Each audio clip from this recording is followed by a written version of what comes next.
Здравейте на всички, аз съм Стан. Аз съм Стефи. И днес решихме да направим видео с въпроси и отговори, понеже вие не спирате да си питате така на лични съобщения, в коментари под клипчетата, кога ще има въпроси и отговори, лайв чат. Така че, въпреки че сме на почивка и отзад това е басейн, ние сме решили да отговаряме на вашите въпроси, вместо да сме вътре в басейна. Да, така че представете си колко много значите за нас, за да предпочитем да снимаме видео, колкото да се цопнем в този басейн. Да.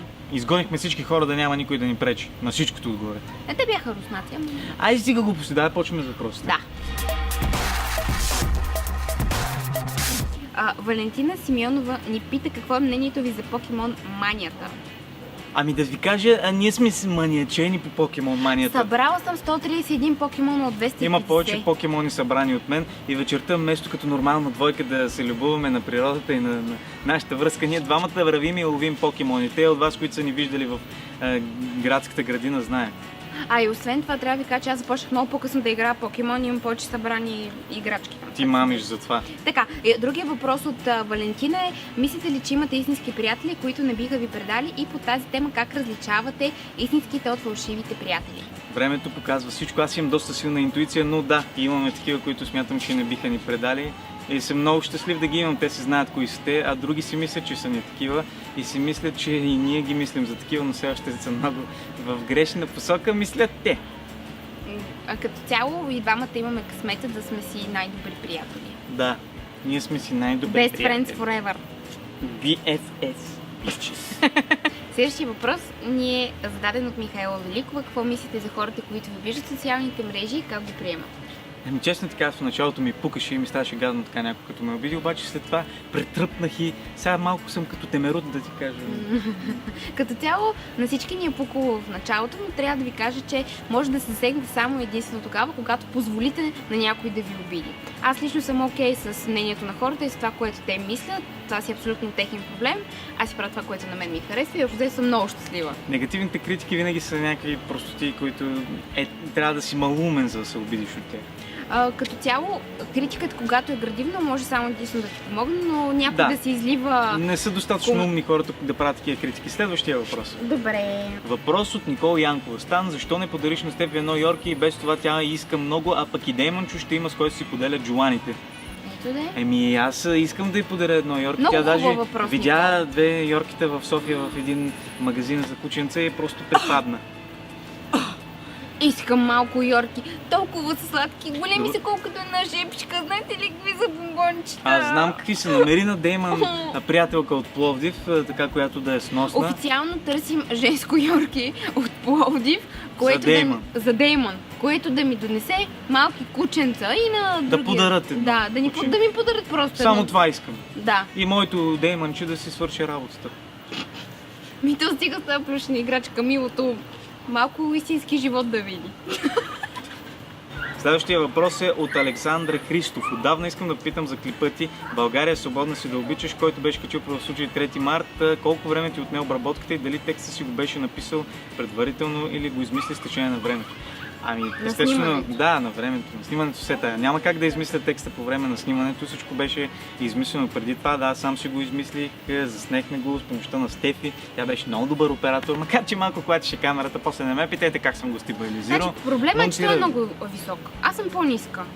Няма как да станат нещата. Затова се стъпваше на камънчета, на дървенца, на пънчета, на трупчета. В крайна сметка снимахме го с 300 зора. Беше студено, беше ветровито, валеше дъжд, някой режеше дърва.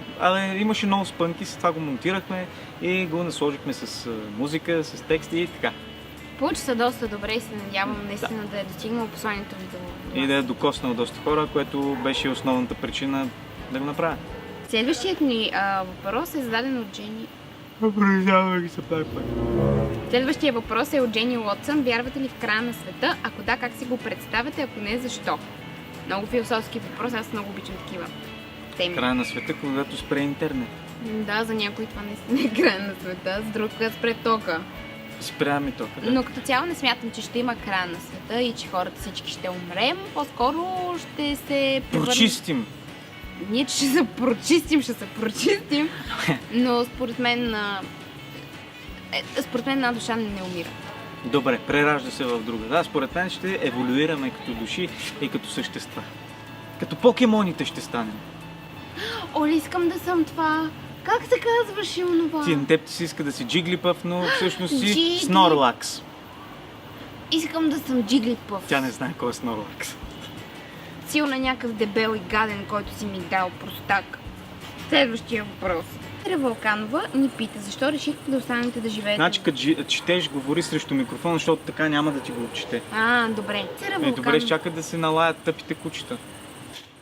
Бисера Вълканова ни пита, защо решихте да останете в България, а не като повечето българи, просто да изберете по-лесния живот в чужбина.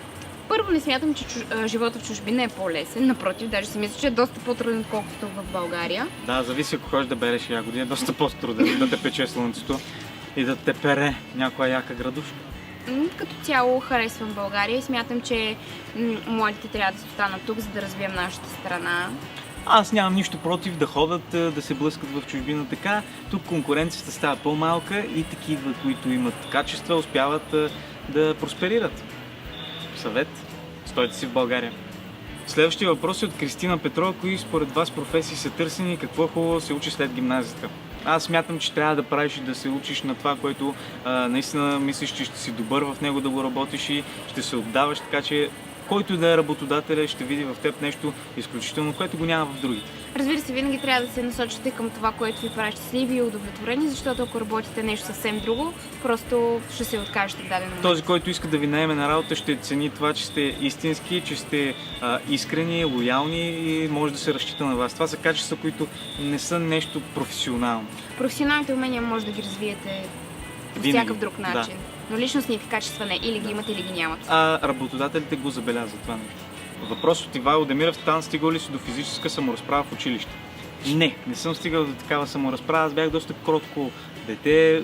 Саморазправяха се с мен така психически. Никой не е посмявал да ме лабути и да ме дърмони. Но това е нещо доста сериозно и не смятам, че трябва да се случва. Но смятам също, че психологическият тормоз е доста сериозен. Следващият въпрос е от Ани Димитрова. Бихте ли искали да пътувате заедно в чужбина и къде? Ние бихме искали да пътуваме на много места и да го снимаме с нас заедно, това цялото изживяване, да го споделим с вас, но между другото обмисляме съвсем скоро така да започнем да снимаме и видеа от дейли тип или как се казва. Дейли влогче, да. Така че напишете ми в коментарите какво мислите за тази идея. Дали бихте искали да гледате. Да. Като цяло едно по-светско пътешествие няма да ни се отрази зле. Ще видим. Има време. Въпрос от Георги Тотев: от колко време тренираме и коя е любимата ми част от тренировката за тялото? Ами, честно казано, мисля, че 4-5 години вече не ходя на фитнес, тренирам си в къщи, където се вика, имам си някакви уреди. Обичам да правя тренировки за рамене, за гърди, за бицепс, за трицепс и общо взето това е. Най-вече за гърдите обича да прави. Сисити. Систи. Въпрос от Алексия Танасов: как е ховерборда и какво сте завършили? Ховерборда е добре, върви, карам го, не съм падал все още. Завършил съм менеджмент в Сити университет в Сиатъл. Тя е завършила... Аз чакам той да ми подари ховерборд. В момента завършвам магистратура по маркетинг. Да. Ако искате да направим видео за образованието, това, което сме завършили, ако ви е интересно, имате някакви въпроси, също може да направим такова видео. Оставете в коментарите долу, кажете. Следващият въпрос е от Пламен Василев. Пако, поздрави! Искам да ви попитам как си представите живота, ако двамата сега не се познавахте. Много по-спокоен. Не, шиквам се. Като цяло, не искам да си представям какъв щеше да е живота ми без нея. Много обичам. Да. Митко Димитров, не ми харесва изобщо това въпрос. Би ли зарязал Стефи заради Ариана Гранде? Коя та на малкия пръст не мога ми стъпи. Ами, бих я зарязал, обаче, ако си кажем суровата истина, едва ли би ми вързала. Следващия въпрос е от Димира Джорджия Стойкова Видоловска. Избери си само едно име. Бихте ли направили книга? Да, бих Много хубав написал. въпрос. Аз лично работя по тази идея. Нали, вие знаете, че в бъдеще, когато му дойде времето, най-вероятно ще има и такова нещо. Но работя по въпроса за книгата. Относно това дали аз бих направила книга, да, но може би на по-късен етап. Не съм толкова готова, колкото е той. И това бяха някои от въпросите, които подбрахме. Нямаше как да включим всичките. Отидете в канала на Стефи да видите втората част. Там има още въпроси, на които отговаряме. Надявам се видеото да ви е харесало. И ако това е така, знаете, че можете да ни дадете палец нагоре и да се абонирате за нас. Да, за да не изпускате ново видео и да споделите видеото. Мисля, че това е. Това е всичко. Ай, чао! Чао! Отивам да дадем пици.